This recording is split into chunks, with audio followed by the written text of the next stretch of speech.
Good evening, ma'am.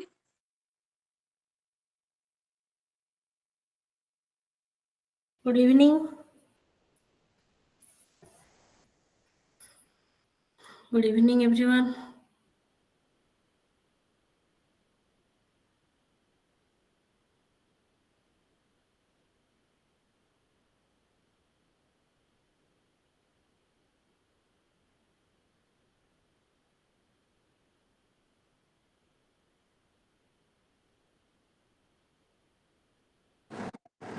ଆଜ୍ଞା ma'am ଏବେ most of the student join ହେଇଗଲେ।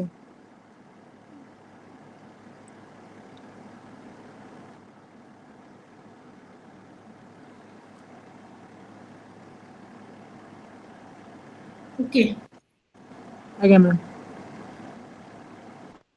So the first class was missed due to some meeting at the collector office.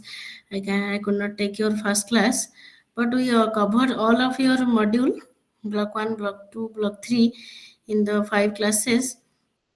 Today we will discuss and recapitulate all the module. ଆଜି ଆମେ module block 1 2 3 ଆମେ ଟିକେ ତାକୁ ମନେ ପକେଇବା discus କରିବା ଠିକ ଅଛି। ଆଜ୍ଞା ମ୍ୟାମ୍। Okay, ma'am. Okay. ତ ଫାଷ୍ଟ ମଡ୍ୟୁଲରେ କାହାର ମନେ ଅଛି କ'ଣ ଆମେ ପଢିଥିଲେ?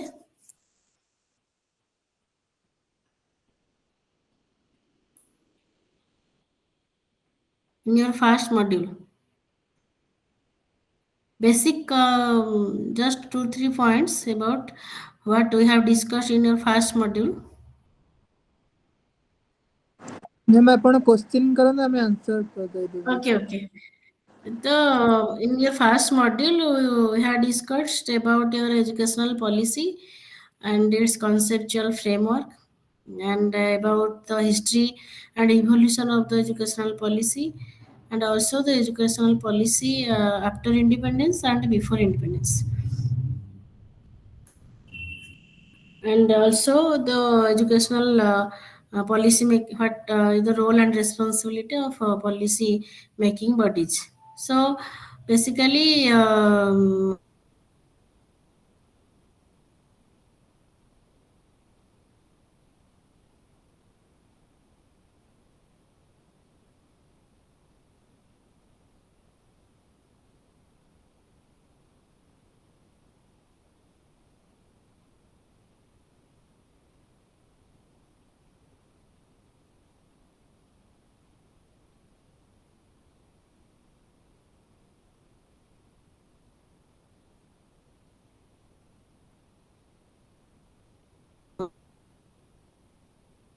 say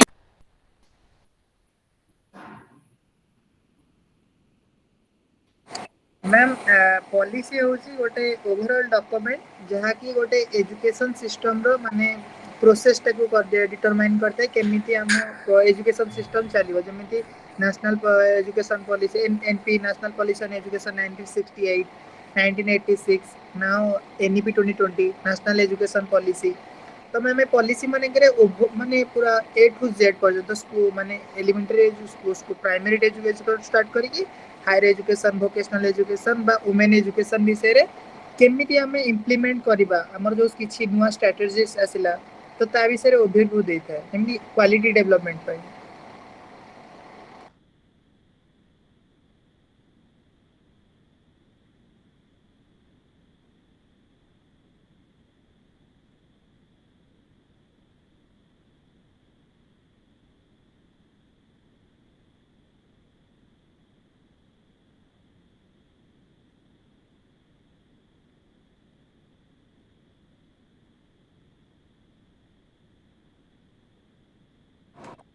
ମ୍ୟାମ୍ ଆପଣଙ୍କ ଭଏସ୍ ଆସୁନି clear.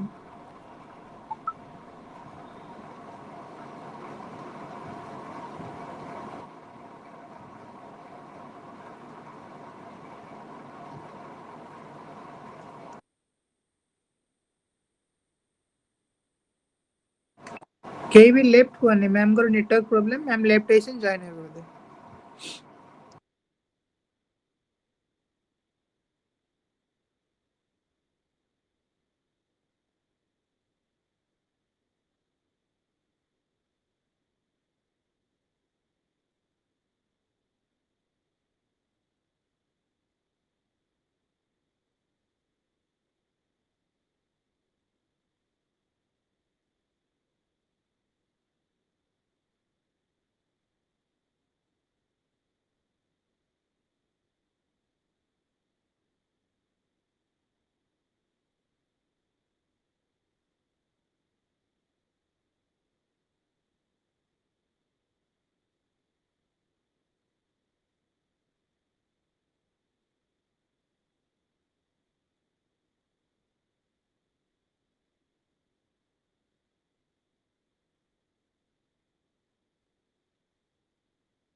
audible now?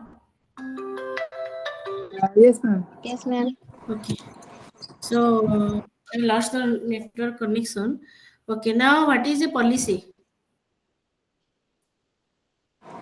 Ma'am policy होचे गोटे ओवरऑल डॉक्यूमेंट जहाँकि एजुकेशन प्रोसेस विषय रे डिटरमाइन कर माने डिटरमाइन करता है जेमिति ma'am national policy on education 1968 1986 and NEP 2020 national education policy 2020 ma'am ये पॉलिसी रे हमर डिटरमाइन हेइ थाए हमर अर्ली चाइल्डहुड एजुकेशन टू आरंभ करी के हमर एलिमेंटरी सेकेंडरी हायर सेकेंडरी बा higher education vocational and women education बा टेक्निकल एजुकेशन सब विषय रे डिटरमाइन करी थाए कि हम एजुकेशन रे केमिति चेंज हबो केमिति इंप्लीमेंट हबो किछि नुवा स्ट्रेटजी असला ता विषय कहि थाए ओके अन्य केही Rashmita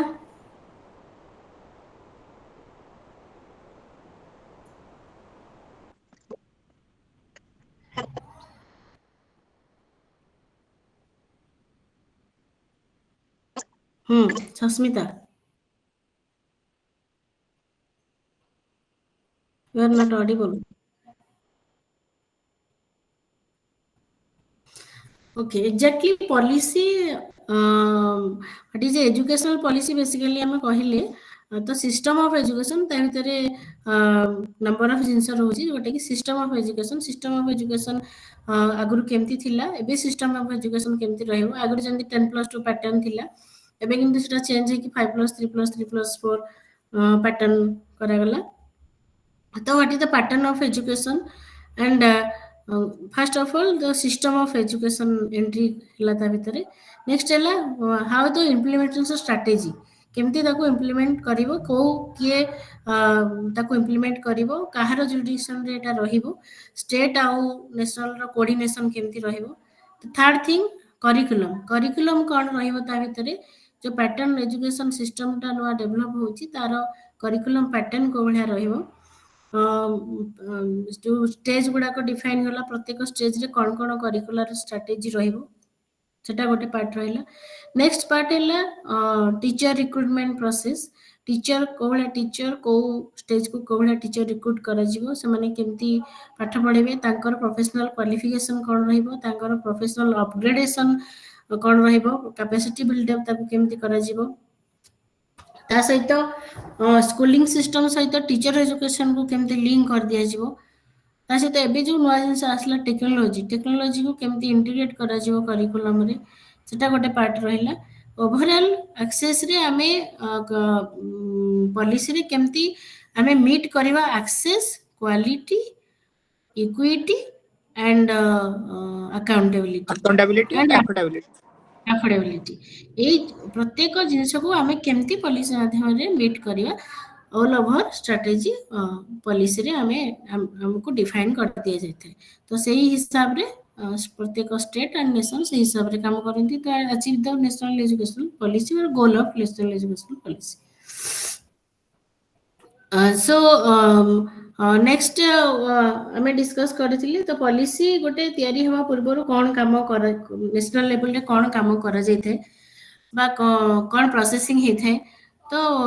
before 2020 the draft policy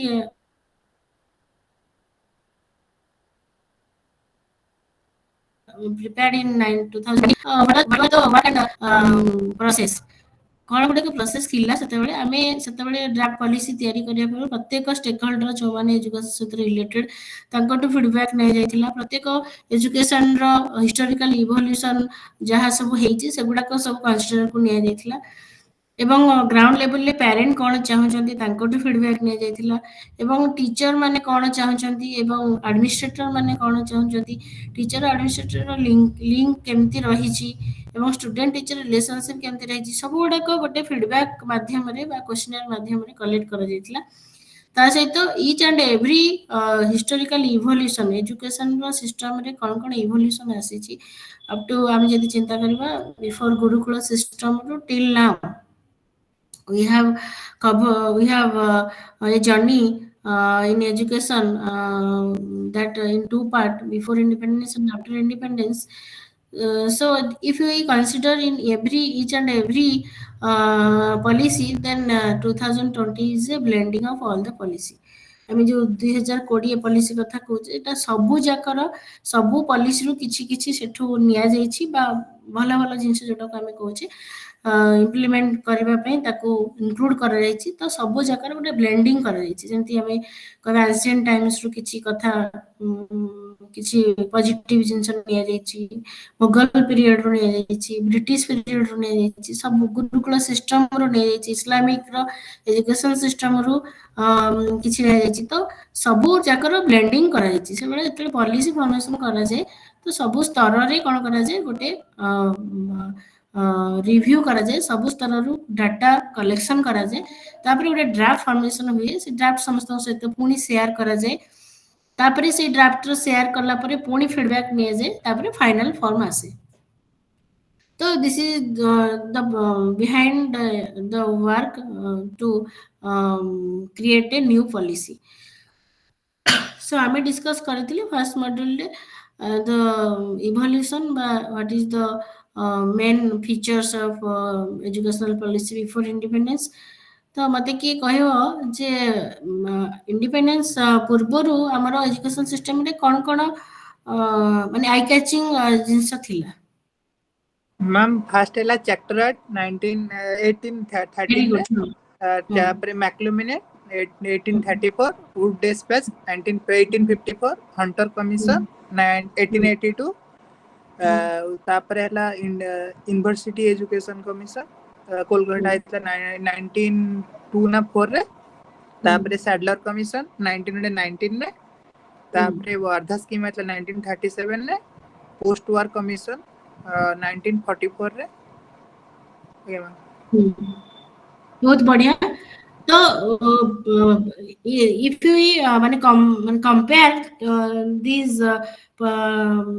policy, what is the similarity and what is the difference? Ma'am similarity है एक समस्त चाहूला कि क्वालिटी एजुकेशन पाई परिबा ओवरऑल डेवलपमेंट करिबा, लेकिन सब भीतर डिफरेंस एटा हला जेमिति को पॉलिसी रे टीचर एजुकेशन ऊपर बेसी फोकस होई जी, को पॉलिसी रे वुमेन एजुकेशन ऊपर जेंति वुड डेस्पेस फर्स्ट रिकमेंड करला वुमेन एजुकेशन पई। सैडलर कमीशन हे गला 1919 रे आस्तला जेटा कि यूनिवर्सिटी एजुकेशन ऊपर कोलकाता यूनिवर्सिटी ऊपर बेसी फोकस करतला। वार्धा स्कीम टा बेसी बेसिक एजुकेशन ऊपर फोकस करतला। तो मैम ए भीतर डिफरेंस किंतु समस्त मेन मोड थला कि क्वालिटी एजुकेशन ना सिमिलरिटी होची गोटे। Very good, very good. Each and every policy link into certain factor, that is quality. So आमे प्रत्येक सिस्टम रे प्रत्येक एजुकेशन स्तर रे आमे केमती क्वालिटी मेंटेन करिवा। तो वेरी नाइस। तो ओवरऑली आमे कहि परिबा जे जदि आमे इवोल्यूशनल स्टडी करिबा, तो स्टडी द इवोल्यूशनल बा historical status of the policy making before Indian independence. So we realize that each and every policy has its own significant role, and each and every policy linked to a certain group by certain factor, but each policy has a linked into quality education. Then if we consider the policy after independence, the first policy was the University Education Commission, Radhakrishnan Commission jota ko ame koche, and second is the Mudaliar Commission. So what is the basic difference between Radhakrishnan and Mudaliar Commission? अगर ma'am हमें एटा कहि परियो कि basic difference क्योंकि first जो university education commission थला Radhakrishna commission से main focus थला कि यूनिवर्सिटी एजुकेशन ने केनी क्वालिटी इंप्रूवमेंट करबा। जोटा सेकेंडरी एजुकेशन कमीशन बा मुदालियर कमीशन तार मेन फोकस थला कि सेकेंडरी एजुकेशन को लिंक करबा जहा फଳରେ हम हायर एजुकेशन डेवलपमेंट करि परिबा। तो आउ सेकेंडरी एजुकेशन कमीशन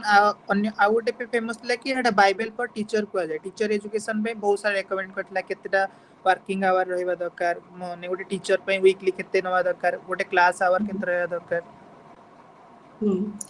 तो university Radhakrishnan commission focused on university education ଯେତେବେଳେ ସେଠି ରିଅଲାଇଜ୍ କଲେ ଯେଉଁ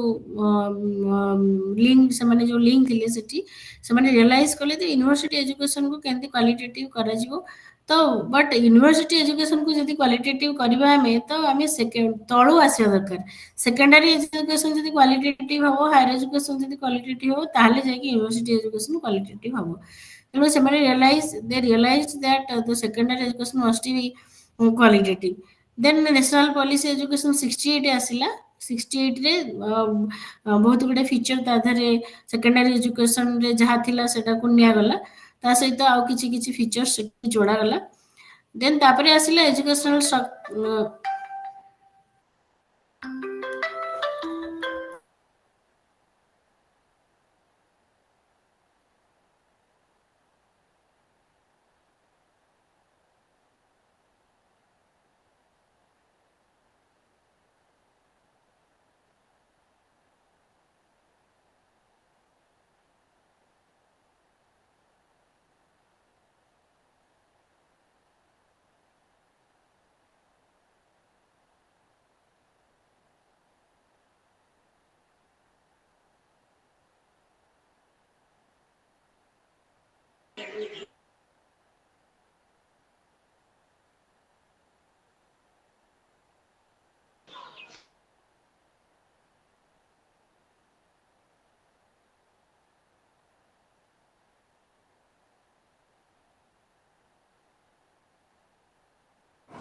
मैम आपनकर वॉइस आसुनी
केही भी लेफ्ट होनी मैम जॉइन करछ मैम को network problem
Am I audible? ଏବେ audible ହଉଛି କି?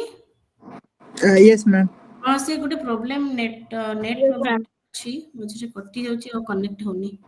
ଓକେ ଆମେ ଆଜ୍ଞା ଡିସ୍କସ୍ ମ୍ୟାମ୍ କରୁଥିଲେ ଯେ 1968 ପଲିସି ଆଉ 86 ପଲିସି ଭିତରେ କ'ଣ ସିମିଲାରିଟି ଆଉ ଡିଫରେନ୍ସେସ୍ ଅଛି।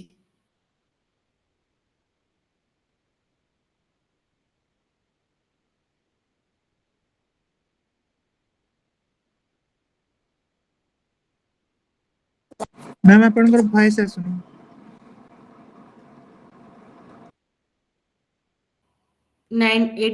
68 ପଲିସି ଆଉ 86 ପଲିସିରେ କ'ଣ ମାନେ ବେସିକ୍ କ'ଣ ସିମିଲାରିଟି ଅଛି ଫିଚର୍ସରେ କି ଫିଚର୍ସ ଯୋଉ ଅଛି ସେଥିରେ କ'ଣ ବେସିକ୍ ସିମିଲାରିଟି ଅଛି।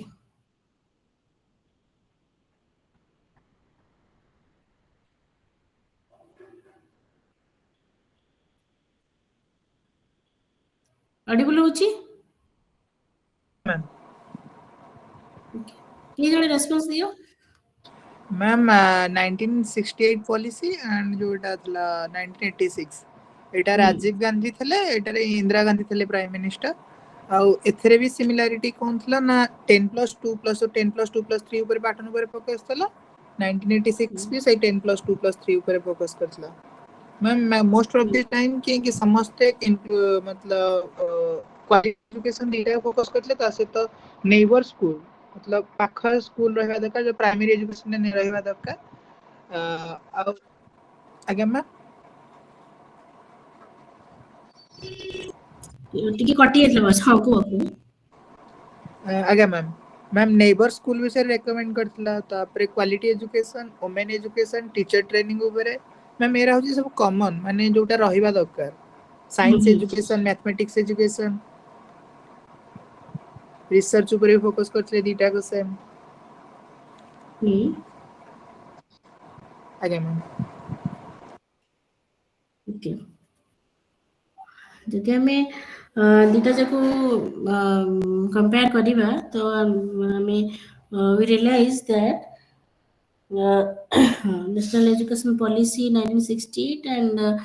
1986 ଯଦି ବେସିକ୍ କମ୍ପାରିଜନ୍ କରିବା ସିମିଲାରିଟିଜ୍ ଆମେ ଦେଖିବା ତ both the policy aim to promote universal education ଆମେ ଜାଣିଛେ ତ ବହୁତ ଯୋଉ ପଲିସି ଫୋକସ୍ କରୁଥିଲା ଯୋଉ ବେସିକ୍ ଏରିଆ ବା ଯୋଉ କହୁଛେ ଆମେ ଡାଇମେନସନ୍ ଥିଲା ତାର of both of the policy universal education to achieve the universalization of education and equality and quality improvement ତିନିଟା ଜିନିଷ ଉପରେ ଦିଟା ପଲିସି ଫୋକସ୍ କରିଛି first one is the universalization of education and equality and quality improvement ତ similarity ଯଦି ଆମେ ଦେଖିବା first and second ଭିତରେ 68 and 86 ରେ expansion of educational opportunity educational opportunity को एक्सपैंड करबा पे बहुत पॉलिसी रे डिफाइन हितला expansion of educational opportunity for home कहा पे हितला तो सोशली डिसएडवांटेजेस ग्रुप पे हितला तो बेसिक जदि कहबा हमें तो expansion of educational opportunity specially for the disadvantages group. Then second similarity, if you compare, then the second similarity was that emphasizing science, technology and vocational education. तीनटा part रे emphasis दिया जाइतला तो similarity को जदि हमें compare करिबा then developing a national curriculum framework to maintain educational standard. So these three were the similarities. The differences, if you compare the differences, first aspect यदि focus को आम देखा फोकस क्या फोकस कराई 1968 रे access to education for all and 86 रे equity and modernization of education यदि focus area थिला 1968 रे you can note down it 1968 रे फोकस एरिया थिला access to education for all but in 1986 रे the focus it is the equity and modernization of education. Then the language policy जदि हमें compare करिबा 1968 रे emphasized a three language formula and 1986 रे continue the three language formula but reinforcement the regional language जोटा कि NEP 2020 कहिछि हमें mother tongue बा mother language को एम्फेसिस दबा that is defined in NEP 2020 up to class 5 mother tongue the students can use their mother tongue and the teacher also encouraged to encourage people to talk in their mother tongue. So mother tongue को 1968 ରୁ starting କରାଯାଇଥିଲା the regional language को that converted into mother tongue nowadays. So language policy कहूची 68 रे three language formula को introduce କରାଯାଇଥିଲା এবং that three language formula continued to till 1986 policy also in 2020 policy and also in regional language. Then another difference is यदि हम compare करियो that is elementary education related to focus area जो elementary education को दिया था so compulsory education for all children up to 14 years. And in 1986 and strengthen primary education and adult literacy program जोटा को हमें कहूचे जोटा कि तापरे कन्वर्टेड इनटू हमें जो कहूचे डीपीपी कराइथिला तापरे डीपीपी को आउटिके फास्टर वे रे करिया पे बा आउटिके मोटिवेट करिया पे विभिन्न जो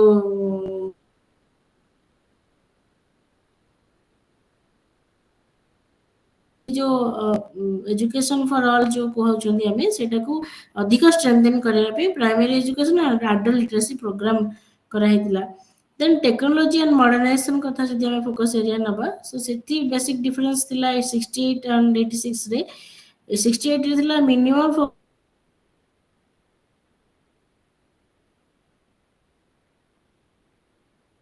मैम वॉइस क्लियर आसुनी focus on technology को निया but 86 पॉलिसी कोन कराइतिला जनरल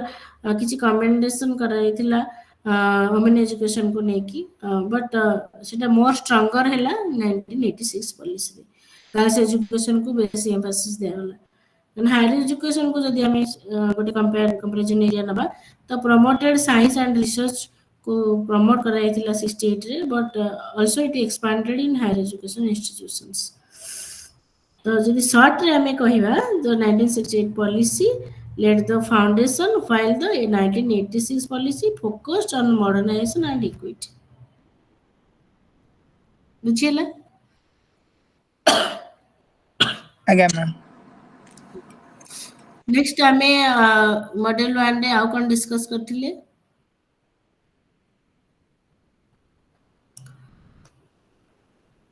पॉलिसी मेकिंग बॉडी विषय हमें टिके आइडिया नेथिले कॉन्स्टिट्यूशनल प्रोविजन करता पेंथिला ministry of human resource development रो role and responsibility to for in the policy making.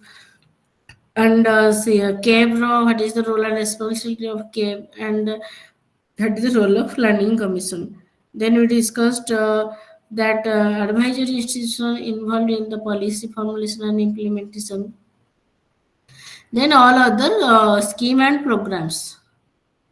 Different types of scheme in different times. There are various scheme to promote quality, equity, and access to education. Is non-formal education. One program is non-formal education. Another is operational blackboard scheme,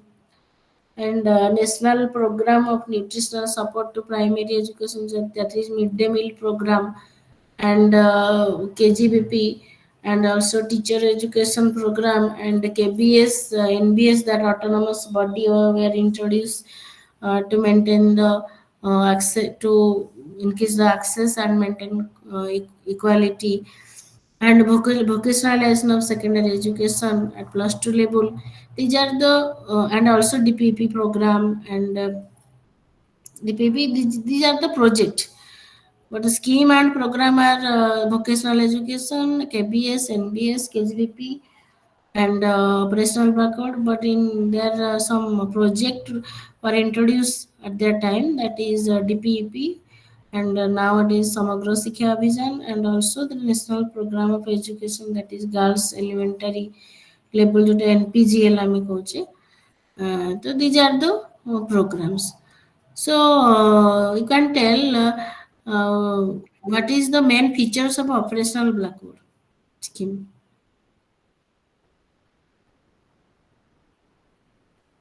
ma'am operational blackboard रे 1987 आपने आसला सबले तपन सबले कहूसी, आउ कोन केही कोनादी, आउ की को आज्ञा मैम यदि इक्वालिटी आ इक्विटी को फोस्टर करूचे, तो आमे समस्त इक्वाली पार्टिसिपेट करबा डिस्कशन रे, नहीं कि ना कोन आमे खाली आज्ञा मैम विशेष, हाँ रिसर्च रे कि सुनिबानी, एक्टिवली पार्टिसिपेट करबा.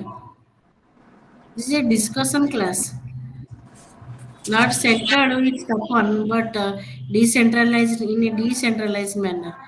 So, Manasini, you can tell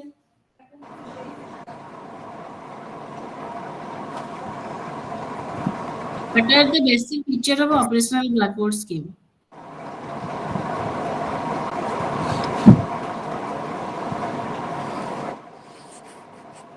Hello, ma'am. Good evening. कह मैम मु ए क्लास रे फास्ट जॉइन करछि, मु पूर्वरु डिस्कशन रे पार्टिसिपेट करिनी, तो मु पढिनी आ ऊपर. Okay okay. Sorry ma'am. तो नेक्स्ट क्लास रे मु से ma'am sure participate करिवि.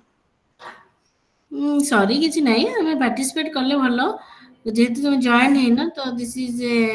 My 6th number of class I think. आज्ञा. तो आउ के कहबो spontaneously from your side?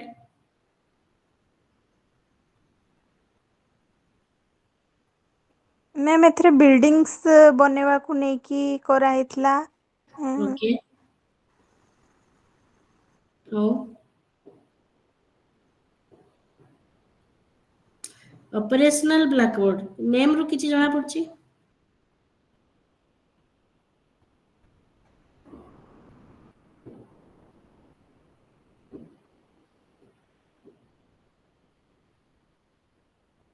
Ma'am Etah launch हेतला 1987 रे.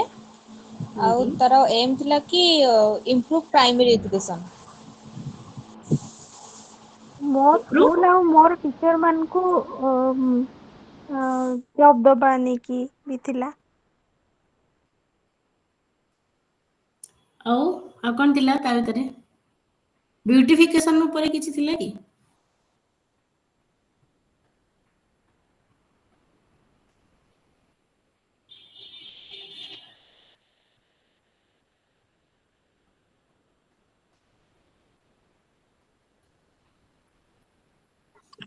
मैडम इंस्टीट्यूट रे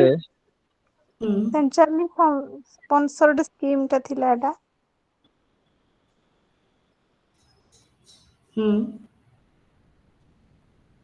बेसिक दुईटा तीन फीचर जोटा कि आमे ମାନେ ସେତେବେଳେ ମାନେ ଆଇ କ୍ୟାଚିଂ ହେଇଥିଲା ସେ ଜିନିଷଟା ଟିକେ ମୁଁ ଶୁଣିବାକୁ ଚାହୁଁଛି।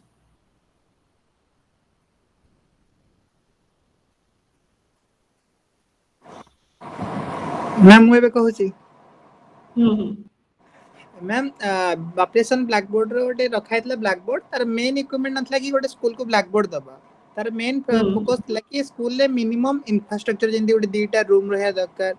मिनिमम टीचर रहा दरकार मिनिमम जो इक्विपमेंट चेयर टेबुल होगला जो मिनिमम रिक्वायरमेंट गोटे स्कूल फंक्शन करने से सब इक्विपमेंट मिले जहाँफल से स्कूलटा स्मूथली रनिंग कर तार पर मेन फोकस था मिनिमम तार था कि गोटे स्कूल चलैया जहाँ सब दरकार minimum teacher minimum equipment minimum infrastructure very good very good तार मेन फीचर थिला जे दुईटा जिनिस आमे केमती कि collaborative interactive and adaptive learning follow करिया तो सेटा केमती करबा तो through out black board architecture तक को जाउतला तो आमे जदी कहबा कलापटा जो आमे कहउतले आगुरु किंतु तार मेन फीचर थिला आमे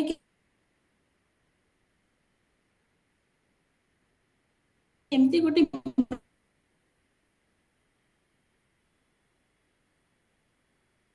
मिनिमम सपोर्ट स्कूल को प्रोवाइड करिया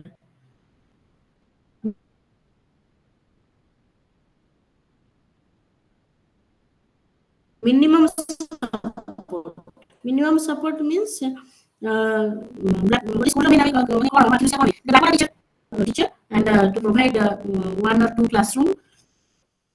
and the beautification emphasize the beautification of the school also so this is the minimum infrastructure provided through the blackboard operational blackboard scheme से माध्यम रे विभिन्न स्टेट विभिन्न प्रकार स्कीम फॉलो करथिले सेटा मध्ये हम प्रीवियस क्लास डिस्कस करिछि वर्तमान से स्कीम को कन्वर्टेड वे रे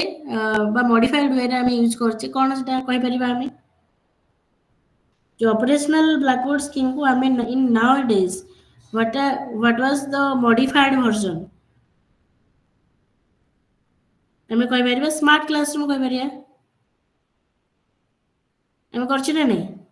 जोटा आमे मिनिमम फैसिलिटी मोर गोटे डाउट थिला हां मैम मोर गोटे डाउट थिला पचारिबी पचारो मैम जो ब्लैक बोर्ड बदल रे एबे कोन भाई क्लास गुडा करे सब ग्रीन बोर्ड लगा हिची माने तार किछि लॉजिक अछि कि माने माने नवोदय विद्यालय ग्रीन बोर्ड एबे ग्रीन बोर्ड रे पढ़ा होची माने ब्लैक बोर्ड आउ नाही मु जेतले नवोदय थिली मु सेठी भी देखिची ग्रीन बोर्ड लगा हैतिला एबे एई स्कूल गुडा करे भी सब ग्रीन बोर्ड लगा हैची ग्रीन बोर्ड अछि तार सेपट साइड रे व्हाइट बोर्ड भी गोटे रहउची आज्ञा कि हमें पेन व्हाइट बोर्ड लिखुची अछि हां पेन रे आज्ञा लिखुची मार्कर लेखा हो हां मार्कर जदी रे चॉक आज्ञा जदी चॉक यूज करूचे देन सेटा ग्रीन बोर्ड रे तो एमती ग्रीन बोर्ड काहे की लगा हैची माने सेटा green board is equivalent to black board सेटा को जदी हमें ब्लैक करि दोचे ता मध्ये हमें चॉक रे लिखि परिबा किंतु जेतबेले मैन्युफैक्चरिंग होची मो नॉलेज रे जेतबेले हमें आगुरु ब्लैक बोर्ड यूज करूथिले क्लासरूम रे सेटा गोटे फिक्स हेतिला कांथरे ताको गोटे कलर दिया जाउतला तापरे से किछ दिन परे सेटा उठी जाउतला पुणी ताको आउथरे कलर मरा है कि पुणी लेखा होतला पुणी सेटा जदी गोटे ऑयली टाइप रे जाउतला सेतरे चॉक भी चालु नथला तो सेटा वर्तमान ताको हमें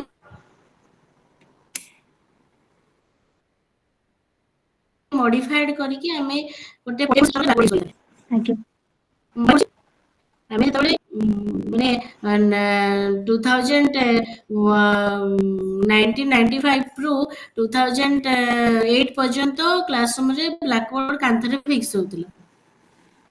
तापरे हमें कोन करले ताकू हमरो माने इजी यूज पई हमें सेटा को गोटे पोर्टेबल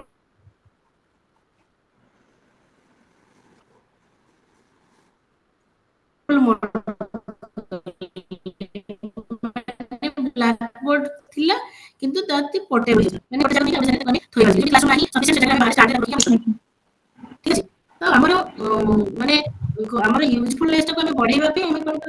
ब्लैक बोर्ड यूज कले तापरे देखले पोर्टेबल ब्लैक बोर्ड रे ब्लैक देले तापरे पोर्टेबल ब्लैक बोर्ड आसला भी व्हाइट रे आसला किंतु तापरे हमें ताकू पूरी मॉडिफाई कले दी पट साइड रे हमें केमती यूज कर परिबा गोटे मार्कर यूज कर परिबा गोटे ग्रीन रे यूज कर परिबा और ब्लैक रे यूज कर परिबा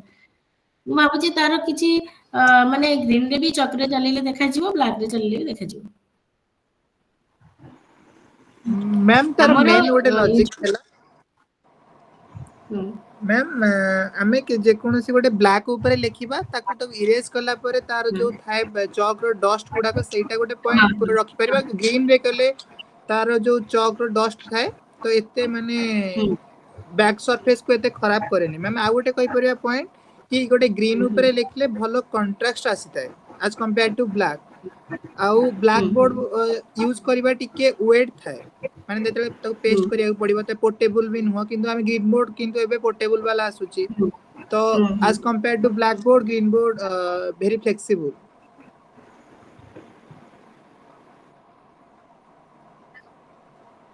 मैम आ गोटे भी ब्लैक ऊपर हमर आखि पे सेटा फ्लेक्सिबिलिटी और इजीनेस पे हमें आगे मैम ग्रीन रे आई इफेक्ट के कम पड़ी आखि इफेक्ट भलो इफेक्ट रहइबो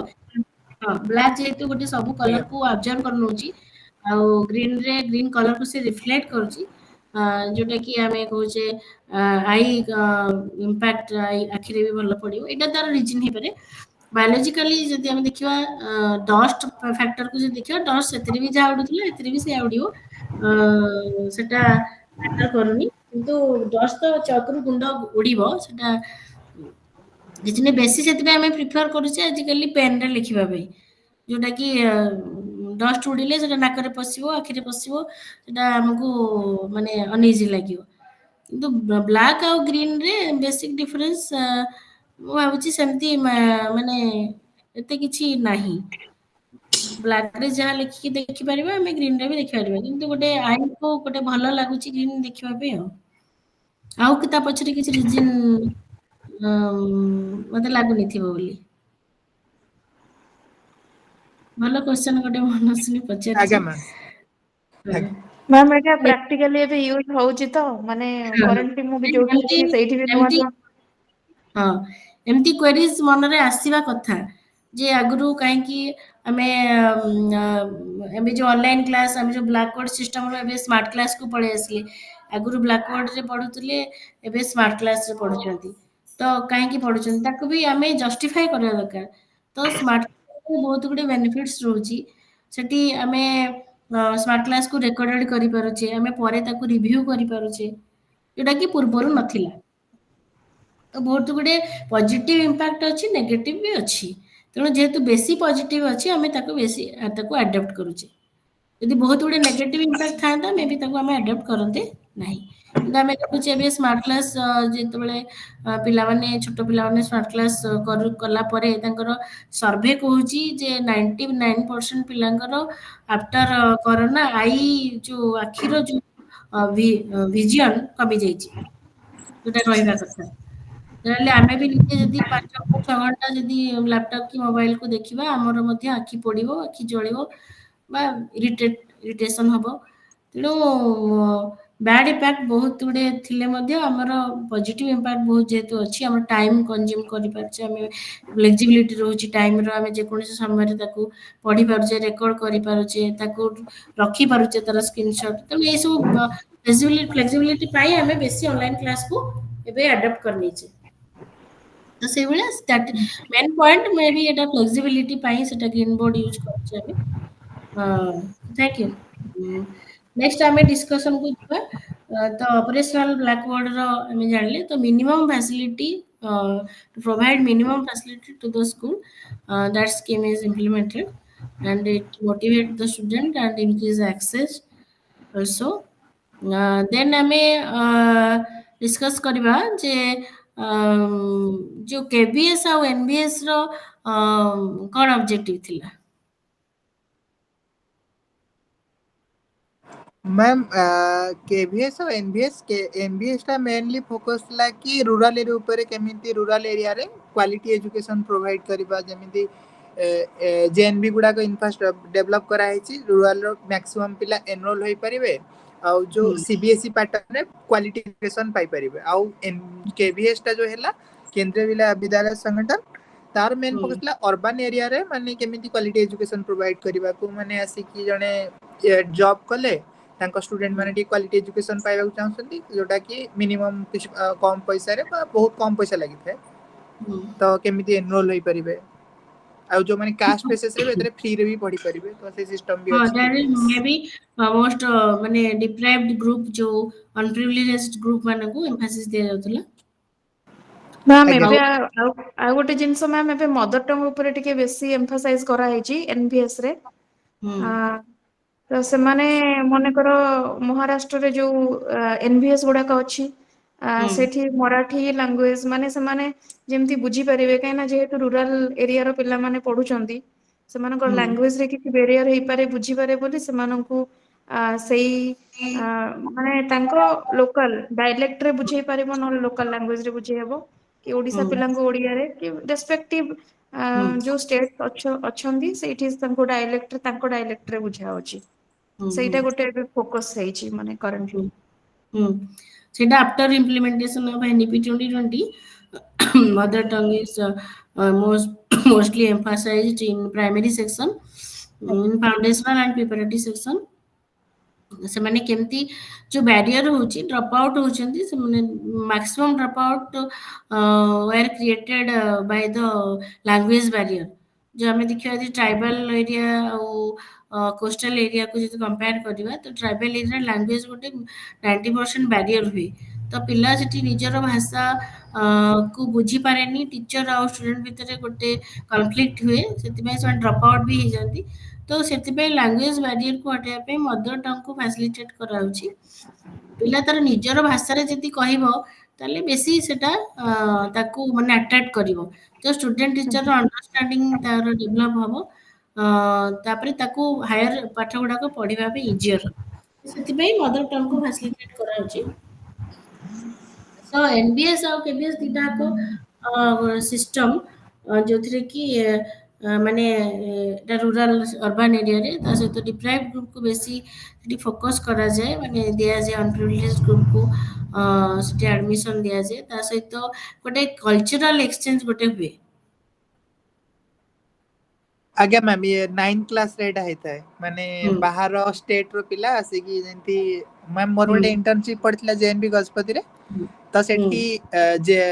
मध्य प्रदेश रे कटनी डिस्ट्रिक्ट रो पिला माने कटनी जेएनबी कटनी रो पिला माने आस्तेले एटा मैम रैंडमली हुए सेमिति काकू नै जे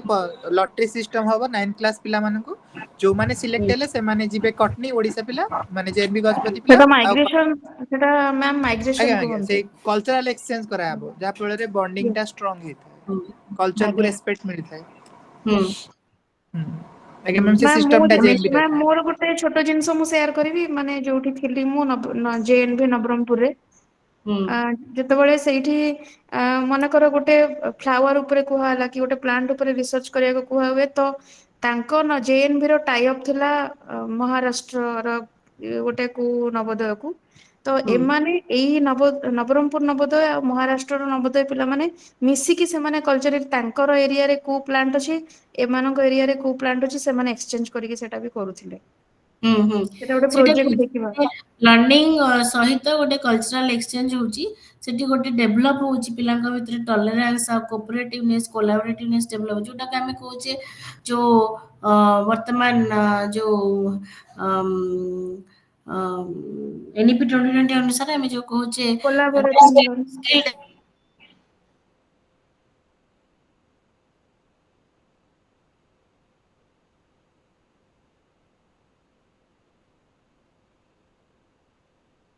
डेवलपमेंट मैम वॉइस क्लियर आसोनी मजरे मजरे लागुची ଟିକେ ନେଟवर्क इश्यू ରହୁଛି କଟି ଯାଉଛି तो कल्चरल एक्सचेंज रे through cultural exchange it is very easier to develop the 21st century skill जो हमें कहे कोलैबोरेटिव स्किल कोऑपरेटिव स्किल एडा को डेवलप करबा पे this is a platform opportunity तो सेटा ए जो केबीएस हमें एमबीएस रे रैंडमली करा जाए Yes, ma'am. तो नेक्स्ट आम देखिए माने कौन Sarvashiksha what is the basic feature in Sarvashiksha Abhiyan कौन थिला तार बेसिक फीचर मेन मोटो थिला तार यूनिवर्सलाइजेशन ऑफ एजुकेशन को बेसी एम्फासिस दे देथिला आ कौन कराइथिला मैम तार मेन मोटो थिला ऑब्जेक्टिव थिला to ensure all children admitted in school or enroll by 2003 and by the 2007 to complete 5 year 5 year primary education by the 2010 to complete elementary education ma'am time bound गोटे programme थिला जहा फल गोटे time duration भितर गोटे तार निर्दिष्ट objective को फुलफिल करि परिबो आ सोशियो मैम ଆଉ इकोनॉमिकल 6 ରୁ डिस्पैरिटी को केमिति ଆଜ୍ଞା ଆଉ 6 ରୁ 14 ବର୍ଷ ପିଲାମାନେ ଯେମିତି ମ୍ୟାଣ୍ଡେଟୋରି ଏଜୁକେସନ ପାଇବେ ସେ ଉପରେ ବି ଏଟା ଫୋକସ ଥିଲା। Right to ma'am education gender gap को आगे मैम जेंडर गैप को केमिति रिड्यूस करिवो ता ऊपर फोकस करथिला ଆଜ୍ଞା सोशली डिसएडवांटेज ग्रुप मानक पई बहुत गुडे स्कीम एंड प्रोग्राम थिला तापरे सेटा समग्र शिक्षा रे कन्वर्ट हैला होयन केतेबेले समग्र शिक्षा से रे कन्वर्ट हैला मैम सर्व 2018 समग्र शिक्षा हैला परे सेटा तीनटा जिंस कंबाइन करा गेला कोन कोन एसएसए रामसा टीचर एजुकेशन तो से तीनटा को मिसी कि ना केमती क्वालिटी आनिबे एजुकेशन रे तो डेवलप एंड क्वालिटी एजुकेशन तो तीन जण मिसी कि गोटे कंबाइन मोड रे काम करछन्ती एबे मध्ये सेटा चली छि नेक्स्ट आमे ब्लॉक 2 को जिबा ब्लॉक 2 को टिके आमे रिफ्रेश करिया वर्तमान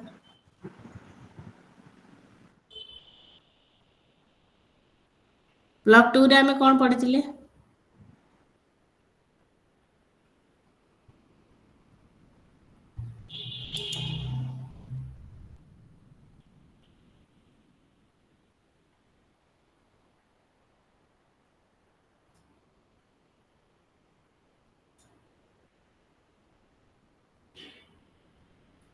ब्लॉक 2 रे बेसिकली आमे कोन पढिथिले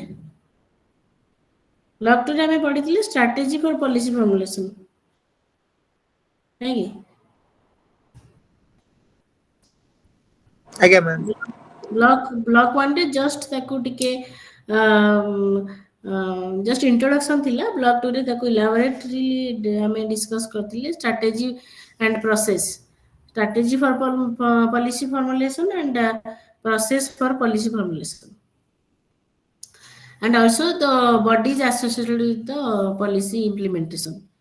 तीनटा जिंस बेसिकली आमे डिस्कस करथिले policy for strategy for policy formation process for policy formation and implementational bodies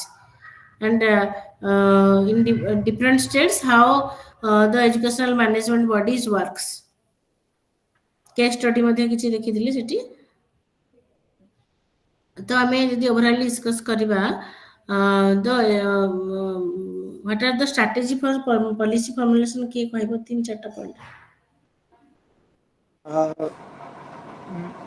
ma'am fast time first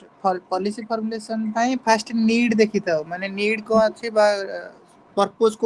पे माने हो चाहछे तापर ता ऑब्जेक्टिव फिक्स करबा ऑब्जेक्टिव फिक्स कला परे हमें मिनिमम रिक्वायरमेंट समस्तଙ୍କର फीडबैक नबा फीडबैक नै कि तांको अनुसार पॉलिसी फॉर्मुलेट करबा तापर ड्राफ्ट कमेंट रे रखिबा कमेंट रे और किछि सजेशन आस्ते कमेंट सजेशन आसला परे ताको फाइनलाइज करथाउ फर्स्ट हमें गोल को डिफाइन करंती प्रकृत रे हमर गोल कोन जन सपोज म कहबी हमर गोल हैला हमें गोटे रेस्पोंसिबल सिटीजन को डेवलप करबा आइदर गोटे भलो मनुष्य तयारी करबा हम जेटा कहछे तो तापरे हमें कोन करंती तार नीड असेसमेंट करंती वर्तमान हमर कोन फील्ड रे कोन चली छि और नीड कोन अछि need in different stake holders मानकर कोन टीचर्स मानकर कोन टीचर एजुकेटर्स मानकर कोन स्टूडेंट्स मानकर जनरल पीपल तो वेरियस लेवल रे हमें एनालिसिस करंती गैदर करंती data gather data through research through survey through interview through consultation different way रे हमें गैदर करंती डाटा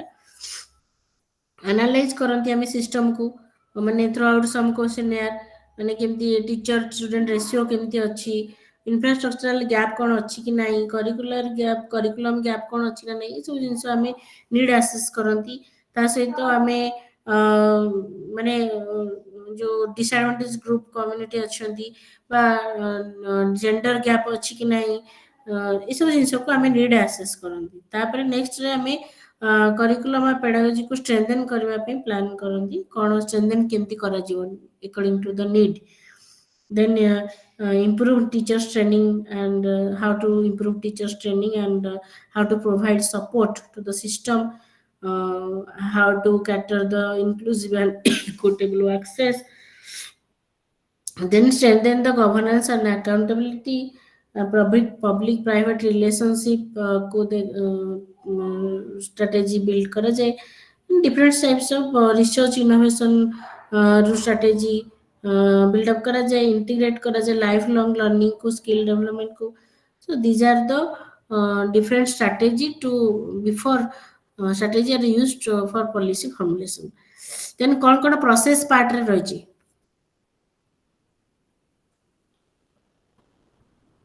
पॉलिसी फॉर्मुलेशन रे प्रोसेस पार्ट रे कोन अछि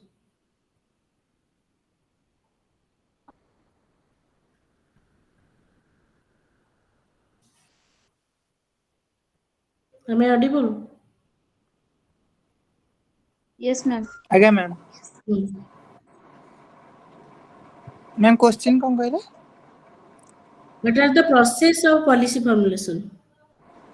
मैम प्रोसेस मतलब स्टेप्स स्टेप्स ना होगा स्टेप्स मैम सही पा फास्ट हमें नीड रही था नीड अनुसार ऑब्जेक्टिव फिक्स करता ऑब्जेक्टिव अनुसार मैं डाटा गुडा को समस्ती को फीडबैक नहीं था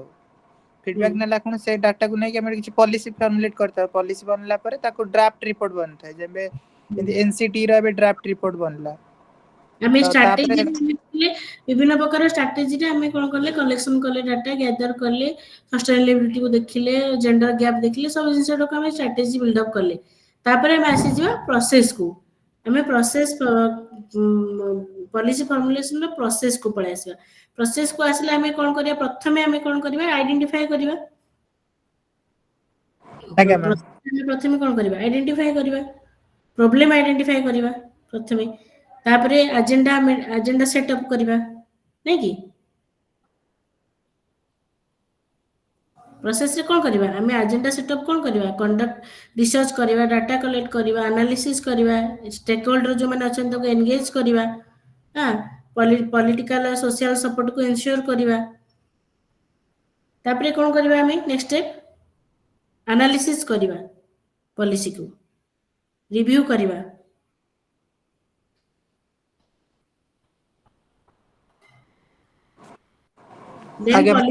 then policy design and draft design draft कला परे तापरे हमें कोन करियो स्टेक होल्डर मानकर कंसल्टेशन नबा और फीडबैक नबा नेला परे हमें कोन करिबा पॉलिसी को अप्रूवल करिबा नहीं कि आगे मैम देन पॉलिसी अप्रूवल हो गला परे ताको इंप्लीमेंट करिबा इंप्लीमेंट कला परे पुणी कोन करिबा मॉनिटरिंग एंड इवैल्यूएशन करिबा आगे मैम जेते ड्राफ्ट आसिला ताको हम इंप्लीमेंट करले किछि जगह रे तापरे हमें ताको फीडबैक कलेक्शन करले तापरे कोन करले मॉनिटरिंग एंड इवैल्यूएशन करले तापरे पॉलिसी को पुणी रिव्यू एंड रिफॉर्म करले नेक्स्ट तापरे बॉडीज एसोसिएटेड जो माने जो एजुकेशनल बॉडीज एसोसिएट अछंती हमर policy planning and policy implementation रे से माने के कहलो ma'am state school board of education पे आगे मैम स्कूल एजुकेशन पे एनसीईआरटी एससीईआरटी डाइट आगे मैम तब हायर एजुकेशन पे यूजीसी एमएचआरडी और टेक्निकल एजुकेशन पे एआईसीटी और रिहेबिलिटेशन काउंसिल हला डिजेबल मतलब इंक्लूसिव एजुकेशन पे डिजेबिलिटी एजुकेशन पे बार काउंसिल ऑफ इंडिया हला लॉ एजुकेशन पे तापर मेडिकल काउंसिल ऑफ इंडिया हला मेडिकल काउंसलिंग पे तो मैम इन बहुत गुडे काउंसिल अछि माने जो फील्ड रे बने पे हां बहुत गुडे बॉडीज काउंसिल सब अछंती नेक्स्ट आम डिस्कस करथिले educational management structure of different state level रे केमती से माने इंप्लीमेंट करूछंती आंध्र प्रदेश रे केमती होची बिहार एजुकेशनल प्रोजेक्ट कौन लोक जुम्बिस जो कराई Uttar Pradesh basic education project ये सब माने केमती पॉलिसी को माने एजुकेशनल मैम लोक मैनेजमेंट जम्बिस टा राजस्थान में इंप्लीमेंट ହେଇଥିଲା लोक लोक लोक जुम्बिस मैम लोक मैम राजस्थान में इंप्लीमेंट ହେଇଥିଲା एटा कोठी सेटा माने एक्चुअली सेटा राजस्थान रे इंप्लीमेंट हेतिला सेटा गोटे करना ताको गोटे इनो इनो इनो माने इनोवेशन सेटा गोटे थिला तो टू यूनिवर्सल प्राइमरी एजुकेशन पे थिला सेटा लोकजमिस्टा लॉन्च करा हेतिला 1992 रे माने कोलैबोरेटिव अप्रोच रे करा हेतिला गवर्नमेंट ऑफ राजस्थान आ किछि एनजीओ तादर मिसी की थिले आ लोकल कम्युनिटी मध्ये थिले आज्ञा ma'am government of Rajasthan and MHRD माने एनजीओ किछि काम करूथिले कोन माने तार मेन मोटो थिला जे यूनिवर्सल प्राइमरी एजुकेशन हला एबे राजस्थान रो गवर्नमेंट पार्टिसिपेशन थिला एनजीओ थिला माने प्राइवेट पब्लिक रिलेशनशिप रे एटा काम करूथिला लोकजमिस्टा लोकल कम्युनिटी मध्ये ताकर मध्ये सपोर्ट थिला त से लोकल कम्युनिटी ता ना थिला सीडा सीडा स्वदेश इंटरनेशनल डेवलपमेंट एजेंसी ताको कहथला तार ऑब्जेक्टिव कौन थिला सब प्रथम ऑब्जेक्टिव तो हम जानले यूनिवर्सलाइजेशन ऑफ प्राइमरी एजुकेशन थिला सेकंड थिला एनहांसिंग गर्ल्स एजुकेशन आ गोटे कम्युनिटी पार्टिसिपेशन मध्य माने कम्युनिटी पार्टिसिपेशन को एनकरेज मध्य करा जाउथला आ गोटे थिला इनोवेटिव टीचिंग मेथड माने प्रमोट करा जाउथला जोटा कि हमें जो एक्टिविटी बेस्ड लर्निंग जो कोने की आज्ञा जोटा मैम कि चाइल्ड एक्सपीरियंस हाँ चाइल्ड फ्रेंडली एजुकेशन जोटा कहूचे एक्टिविटी बेस्ड सेटा मध्य इंप्लीमेंट करा जायतिला ता सहित स्कूल मैपिंग माइक्रो प्लानिंग मध्य करा जायतिला वर्तमान जो स्कूल मैपिंग करा जाय कि स्कूल गुडा को मर्ज कर दिया गला माने इंफ्रास्ट्रक्चर स्कूल गुडा को जो मर्ज हे गेला नेबे क्लास 1 to 5 अछि 6 to 10 अछि पाखा पाखी अछि कैंपस आज्ञा आइडिया मैम अछि जानि छ तो आज्ञा मैम हाँ मर्ज करा हाँ ହେଇଯାଇଛି ସବୁ सेठी मर्ज कर दिया गला कोन पई कर दिया गला मर्ज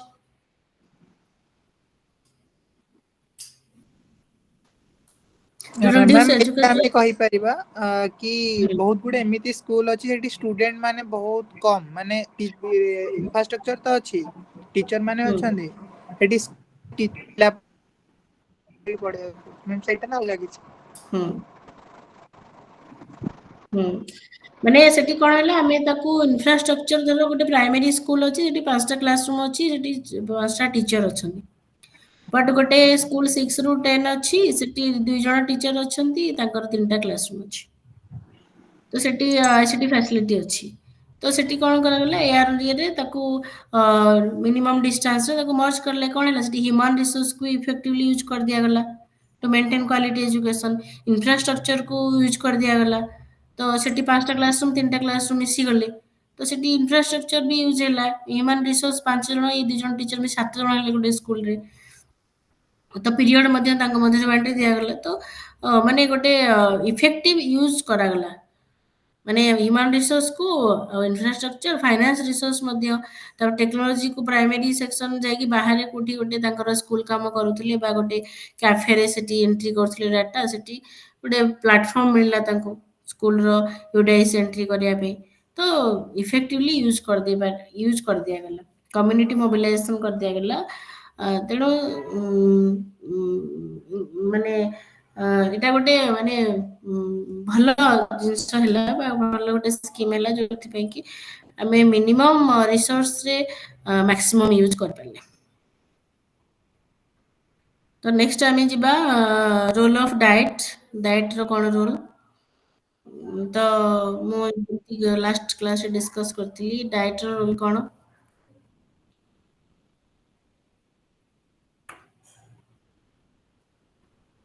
डाइट रो रोल कोन मैडम डायरेक्टर रोल है ଆଉ ଟିଚର ମାନଙ୍କୁ pre service pre service teacher in service teacher ମାନଙ୍କୁ ଆଉ ପ୍ରି ସର୍ଭିସ୍ ଟିଚର ମାନଙ୍କୁ ଟ୍ରେନିଂ ଦେବା। ହୁଁ ହୁଁ ଆଉ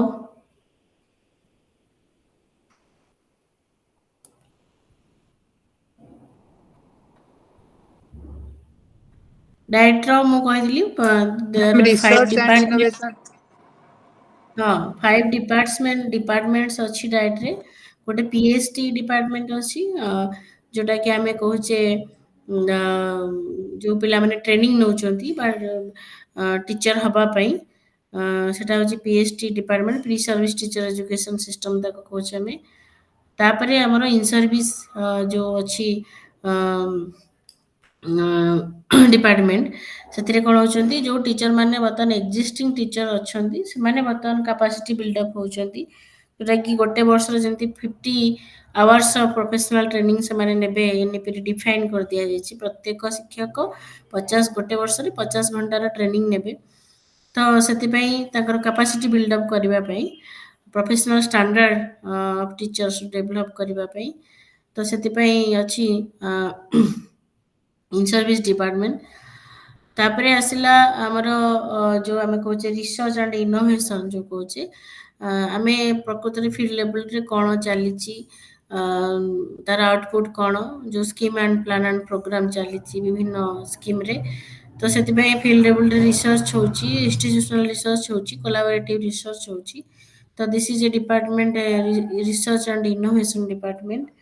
action research and innovation department. ଆଉ ଗୋଟେ ଅଛି କରିକୁଲମ ଡେଭଲପମେଣ୍ଟ, ଯୋଉଟାକୁ ଆମେ କହୁଛେ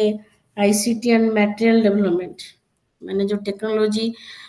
को इंटीग्रेट करी आमे केमती गोटे हाई क्वालिटी मटेरियल डेवलप कराଯାଉଛି for teachers for students, teacher support material, students workbook एवं डाइट रो सप्लीमेंटरी बुक फॉर टीचर्स। तो these departments, 4 departments, and another department is assessment. Assessment department is doing large and small scale assessment. Now the Parokh is conducted the all types of assessment in school education, and it is implemented throughout the diets. So these are the 5 departments. Under the 5 departments that is functioning, and the educational planning and management, now that is writing the national state curriculum framework. The 30 diets now writing the state curriculum framework. After the completion of state curriculum framework, all the curriculum books or materials is finalized. So these are the role and responsibility of that. And another department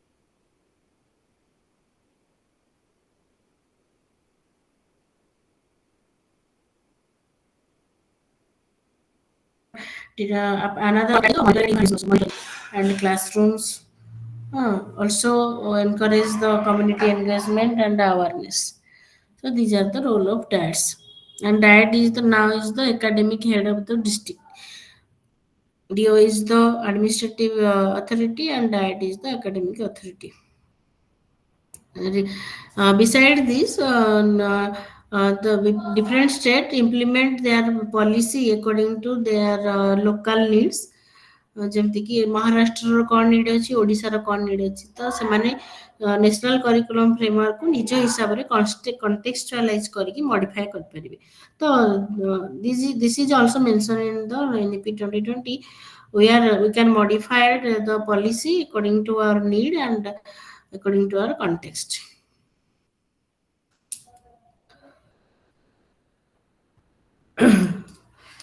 Then we go to your module. These are some discussion in module 2. We will go to module 3. In module 3, the basic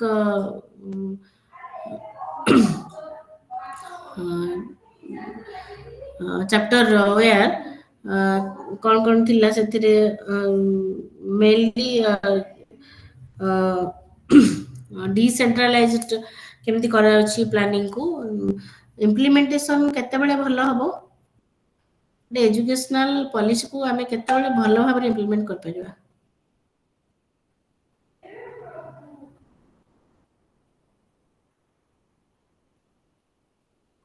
आमे Audible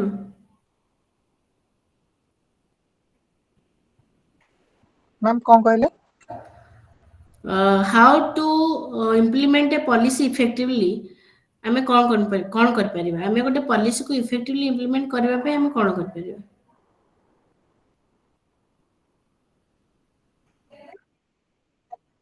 ma'am गोटे policy की effectively implement करबा पहिले तो ground level रो माने implement देखिया पे गोटे ग्राउंड लेवल इंप्लीमेंट करबा पहिले बहुत गुडे जेंते हम इंडिया रे एनसीईआरटी तापर एससीईआरटी अंडर डायट पर BRC block resource centre CRC cluster resource centre तापर स्कूल मैनेजमेंट कमिटी तापर स्कूल के तो जहा फल डिसेंट्रलाइज पावर हे पारु जहा फल समस्त इन्वॉल्व होसंती Very good. इम्प्लीमेंटेशन और समस्त पॉइंट ऑफ व्यू बेसिकली ताको डिसेंट्रलाइज्ड वे मैनर रे ताको कन्वर्ट करबा बा डिसेंट्रलाइज्ड वे रे करबा तो पॉलिसी टा ग्राउंड लेवल रे इम्प्लीमेंट कर परबा इजीली ସେଥିପାଇଁ structural plan central controlling bodies ସେମାନେ କ'ଣ କଲେ ତାଙ୍କର ପ୍ଲାନ୍ ଆଣ୍ଡ ପ୍ରୋଗ୍ରାମକୁ ଡିସେଣ୍ଟ୍ରାଲାଇଜ ତାଙ୍କର ଅଥରାଇଜେସନକୁ ଡିସେଣ୍ଟ୍ରାଲାଇଜ କଲେ throughout state implementation bodies then state bodies କ'ଣ କରିବେ ଡିଷ୍ଟ୍ରିକ୍ଟ ଇମ୍ପ୍ଲିମେଣ୍ଟେସନ ବଡିକୁ ଅଥରାଇଜେସନ ପାସ୍ କରିବେ ଦେନ୍ ବ୍ଲକ ଲେବୁଲ ଦେନ୍ ସିଆରସିସି ଦେନ୍ ଟିଚର ତ ଏମିତି ଡିସେଣ୍ଟ୍ରାଲାଇଜ ମ୍ୟାନରରେ ଯେତେବେଳେ କ'ଣ ହବ plan and program that must be achieved and also whatever our goal is must be achieved तो डिसेंट्रलाइज ऑफ एजुकेशन जो आमर सिस्टम रे करा जायछि तो पोस्ट इंडिपेंडेंस पीरियड रे जेमति हम डिस्कस करथिले BG Kher committee Balwant Rai Mehta committee Ashok Mehta committee national policy on education 1986 जो कमिटी हितिला तो different committee different structure way रे डिसेंट्रलाइज करिवार डिफरेंट स्ट्रक्चर ऑर्गेनाइज करथिले तो यदि बेसिकली हमें कहबा हमें बीजी खेर आ बलवंत राय मेहता कमिटी भितर कोन बेसिक डिफरेंस थिला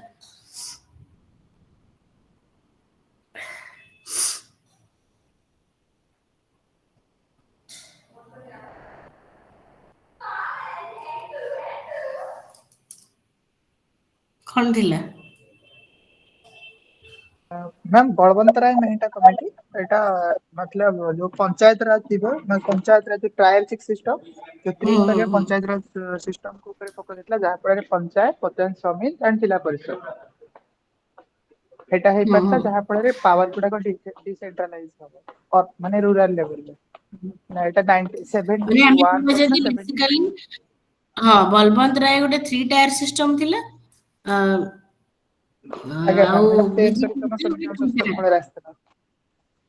बीजी टायर बीजी खेर 2 टायर सिस्टम थिला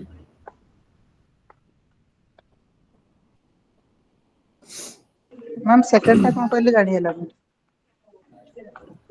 मैं पहली जो बीजी केयर कमिटी रिपोर्ट गोटे 2 टायर सिस्टम थिला माने 2 स्ट्रक्चर माने स्टेप डाउन फर्स्ट हला जेंती तमे कहिलो जे सेठी फर्स्ट हला कि तांकर प्रथम पार्ट रे के रहले पंचायत समिति जिला परिषद हां तेनो एठी कोन हला हां तेनो एठी हला कोन माने ये बीजी खेर कोन हला से 2 टायर सिस्टम थिला गोटे लोकल बॉडी को दिया जायतिला विथ द एडमिनिस्ट्रेटिव पावर आ गोटे लोअर टायर जे थिले प्राइमरी यूनिट जे कहतला विलेज पंचायत को देतला से माने इंडिविजुअल विलेज स्मॉल ग्रुप को कंट्रोल करथले और सेकंड रे जो लार्ज यूनिट थिला जो से माने कोन करथले म्युनिसिपैलिटी को कंट्रोल करथले माने प्राइमरी लेवल रे हम जति कहबा डिस्ट्रिक्ट रे लोकल बोर्ड माने म्युनिसिपैलिटी थिला किंतु जते बेले प्राइमरी लेवल रे कंट्रोल होतले जते विलेज छोट छोट गां और पंचायत को से माने कंट्रोल करथले तो बलवंत राय रे सेठी 3टा स्ट्रक्चर थिला प्रथम structure village panchayat block level रे पंचायत समिति थिले तापर डिस्ट्रिक्ट लेवल जिला परिषद थिला तेणु मझी पार्टा बीजी खेरे ओमेट थिला तो एठी जेतु तीनटा स्ट्रक्चर रे 3 टायर सिस्टम रे काम होतला तो मोस्ट इफेक्टिवली एठी कोन होतला पॉलिसीटा काम करि पड़तला जेमति कि जिला परिषद कोन करियो पंचायत समिति कंट्रोल दे देला पंचायत समिति कंट्रोल कोन कला विलेज पंचायत को कला तो जितेबाला पावर स्ट्रक्चरटा नंबर ऑफ 4 रु 5 जन कंट्रोल करेंगे सपोज गोटे इंस्टीट्यूट रे प्रिंसिपल अच्छी 5टा डिपार्टमेंट अच्छी जमीक डायरेक्ट स्ट्रक्चर मुझे कहूँ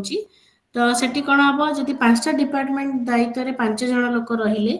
ता उपरे प्रिंसिपल रहिले एवं 5टा डिपार्टमेंट रो 5 जन हेड रहिले तार पुनी सब हेड रहिले जमीक OIC pre service and assistant OIC ताले कौन हम जे रोल एंड रेस्पॉन्सिबिलिटी डिवाइड हो तो जो डिवाइड हे क्या भी बर्डन हेनी और समस्त इफेक्टिवली काम करेंगे तो decentralize the way to implement successfully in each and every program and plan 100% खबर ना नहीं आज्ञा मैम जो डिसेंट्रलाइज वे काम करा जाए सेठी सब जिन इफेक्टिवली काम हुए और रिजल्ट भल हुए जमती कि एचएम टीचर को साइंस टीचर को साइंस रिलेटेड जहाँ भी दायित्व अच्छी सब देले एवं लिटरेचर टीचर को लिटरेचर रे जहाँ दायित्व अच्छी देले एवं स्पोर्ट्स टीचर को जहाँ दायित्व अच्छी एनुअल प्लान रे मेंशन कर दिया गला तो प्रत्येक मास वर्क प्लान जो करा जिवो on the basis of the annual plan or visionary plan 3 वर्ष रो करिवे annual plan वर्ष कर करिवे 3 वर्ष प्लान डेवलप कर सला परे वर्ष कर करिवे ताकू 3 वर्ष को भांगिवे तापर annual plan को भांगी की पुणी मंथली बा क्वार्टरली प्लान करिवे क्वार्टरली प्लान कला परे पुणी मंथली प्लान करिवे मंथली प्लान ले क्लियरली डिफाइंड हो जो प्रत्येक रो वर्क रेस्पॉन्सिबिलिटी तो it must be used effectively तो प्रत्येक दिन रोल एंड रेस्पॉन्सिबिलिटी डिफाइंड हो गले से हिसाब से काम करेंगे तो प्लानिंग सहित इम्प्लीमेंटेशन रोल एंड रेस्पॉन्सिबिलिटी को डिसेंट्रलाइज करबा निहाती आवश्यक तापरे जो आमे डिस्कशन करथिले केब कमिटी जो कौन तार केब कमिटी रो कौन फंक्शन कहलो central advisory board of committee कौन करे बोर्ड ऑफ से advisory sorry central advisory board of cab cab ma'am central advisory board of education central advisory board of education full form तार कौन काम ma'am ये कौन करता है ना बहुत गुडे ये माने एडवाइस देता है किसी कमिटी हो गला किसी पॉलिसी आनिबार अछि बा किसी स्कीम आनिबार अछि ये एडवाइस करथे है बहुत गुडे जेंती जहाँ फल हम एजुकेशन क्वालिटी इंप्रूव हो पार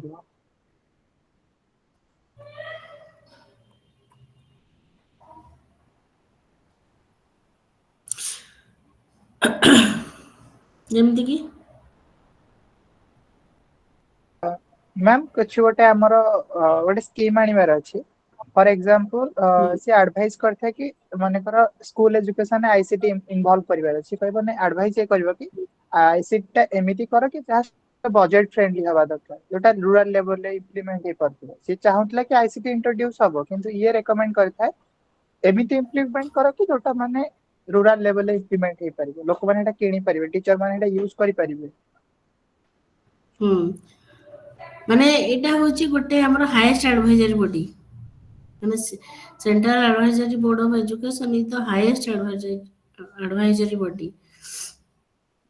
एंड ये कोन करे ना of cave is very crucial and crucial in every part policy making and also policy process and policy implementation also से कौन करिवो से एडवाइस करिवो गवर्नमेंट को एडवाइस करिवो माने कौन पई माने पॉलिसी एंड प्रोग्राम पई एडवाइस दे परिवो सेंटर आउ स्टेट रे कोऑर्डिनेट से करिवो केब कौन करि परिवो जे एजुकेशनल प्रोग्राम जोडाक चली ताको रिव्यू असेस कर परिवो तार कैपेसिटी अछि एंड असेस करी कि सजेशन दबो ଯେମିତି କହିଲେ ଆମର ICT ଇଣ୍ଟିଗ୍ରେଟେଡ୍ ଏଜୁକେସନ୍ ଚାଲିଲା, ଯୋଉଟାକି ଆମର ଆଗରୁ ବି ଚାଲିଥିଲା 1992 ପଲିସିରେ, ସେଟା ଏବେ ବି ଚାଲିଛି। ତେଣୁ ତାର ଆସେସମେଣ୍ଟ ସେ କରିବ, ଯେ ପଲିସିର ଯୋଉ ଇମ୍ପ୍ଲିମେଣ୍ଟେସନ୍ ଆସେସ୍ କରିବ, ଆଣ୍ଡ ତାକୁ ଆଉ କେମିତି ଇମ୍ପ୍ରୁଭ୍ କରାଯାଇପାରିବ ସେଥିପାଇଁ ସଜେସନ୍ ଦେବ। ଆଉ କ'ଣ କରିବ ସେ, ଯୋଉ ଆମେ କହୁଛେ କ୍ୱାଲିଟି ଇମ୍ପ୍ରୁଭମେଣ୍ଟ ପାଇଁ କ'ଣ କ'ଣ new innovative plan and program ମଧ୍ୟ ସଜେଷ୍ଟ କରିପାରିବ। ଆଉ ଯୋଉ ନୂଆ ଯୋଉ ଏଜୁକେସନାଲ ଇସ୍ୟୁ ଗୁଡ଼ାକ, ଚ୍ୟାଲେଞ୍ଜ ଗୁଡ଼ାକ ଅଛି, ତାକୁ କେମିତି ଆମେ interventions, how to solve the issue and challenges through interventions, to provide interventions, and ସେଥିପାଇଁ ମଧ୍ୟ କେବ୍ can give suggestions. So KEV has a crucial role in the policy implementation and also in the policy formation. So this is all about your block 1, block 2 and block 3. ତ ଟିକେ revise ହେଇଗଲା କି ନାହିଁ ମୂଳରୁ ଶେଷ?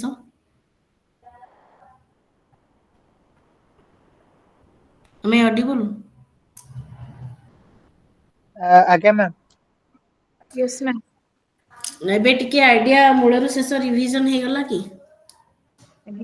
ଆଜ୍ଞା ମ୍ୟାମ୍, ବହୁତ details ରେ ହେଇଗଲା, ଆଉ ମନ ବି ରହିଗଲା, ମାନେ ଯୋଉ ପୁରୁଣା ଜିନିଷ କିଛି ରିକଲ୍। ଓକେ, ଆଉ ଯଦି କିଛି ଡାଉଟ୍ସ ଅଛି ତମେ ପଚାର, ଅଦରୱାଇଜ ଆମେ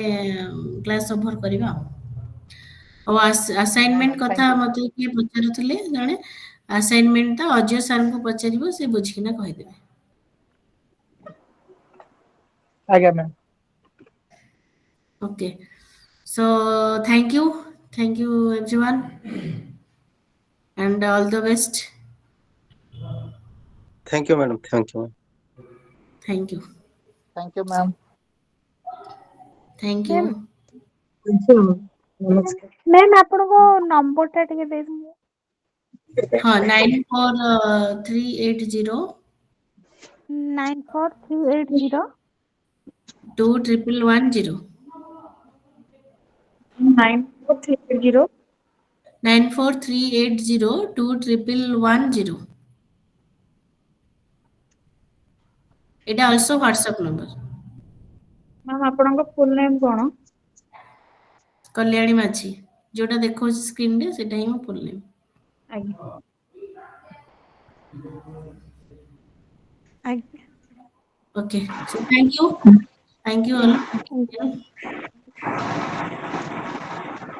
thank you ma'am. Thank you. ଟିକେ ଟିକେ ଖାଲି ରୁହ, ମୁଁ ଗୋଟେ ସ୍କ୍ରିନଶଟ ନେଇନି ଆଜି। Okay, thank you ma'am.